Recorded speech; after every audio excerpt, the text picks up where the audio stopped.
Relationship abuse, sexual harassment and gender inequalities have a massive impact on young lives and the lives of others. For just over 20 years, I've been researching how gender and sexuality shapes children and young people's lives, in schools, online and in public spaces. My name is Emma Reynolds and I'm Professor of Childhood Studies at Cardiff University. Over the last decade, I've organised events that bring together young people, academics, practitioners, policymakers and NGOs, all focusing on sexism and sexual violence. Each event has used participatory methods to create new ways of listening and acting on children and young people's own concerns. This work has culminated in an interactive toolkit created with young people to help them raise awareness of gender-based and sexual violence in their schools and communities. The aim was to address difficult issues like violence against girls and women, transphobia and homophobia through gender equality, social justice and children's rights in ways that engaged them and at their own pace. With ESRC funding, I got support from Welsh Government, the Children's Commissioner for Wales, the NSPCC Cymru and Welsh Women's Aid to bring together a young people's steering group and a range of practitioners to create the Agenda Toolkit. All too often, issues around gender and sexual violence are framed in ways that shame and blame people.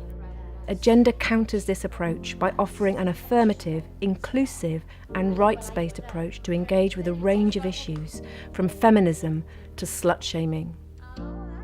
Emma's work is creating the change that has badly been needed so that our future generations build better, positive, kind relationships where people listen to each other and can be change makers for the world.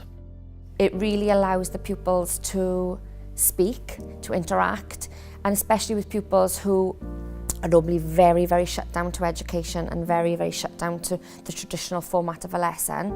Agenda allows them to explore things in a different way. In workshops, we talked about themes like street harassment or unwanted touching.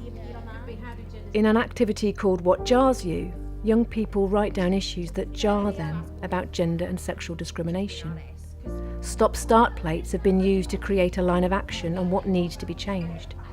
Skirts made from graffitied rulers have been worn in youth conferences to speak out about sexually abusive banter. Since Agenda's launch in November 2016, we have embedded it into practice through outreach work in schools and youth groups and practitioner workshops at local, national and international levels. In the first year, Agenda has reached more than 3,000 young people and practitioners, and we've trained more than 40 Agenda youth ambassadors. But what's important to me about Emma's work is that it draws on children's experiences. She works with children to develop her research and any materials coming out of it. She was selected by Welsh Government to lead an expert panel on sex and relationships education. They came out with a really quite transformative and far-reaching and quite radical set of suggestions last autumn. And our Cabinet Secretary for Education announced that she would be implementing the recommendations in full on a statutory basis in Wales. And I would like to take this opportunity to thank the expert panel members and its chair, Professor Emma Reynolds, for their excellent work. Agenda and its impact on society is the result of extensive long-term partnerships with schools, youth groups, third sector agencies, activists, artists and Welsh Government. We are making changes. We're exploring the development of a UK-wide version and strengthening Agenda's international reach. It's making a real difference to how young people together are learning about, communicating and challenging sexism and sexual violence.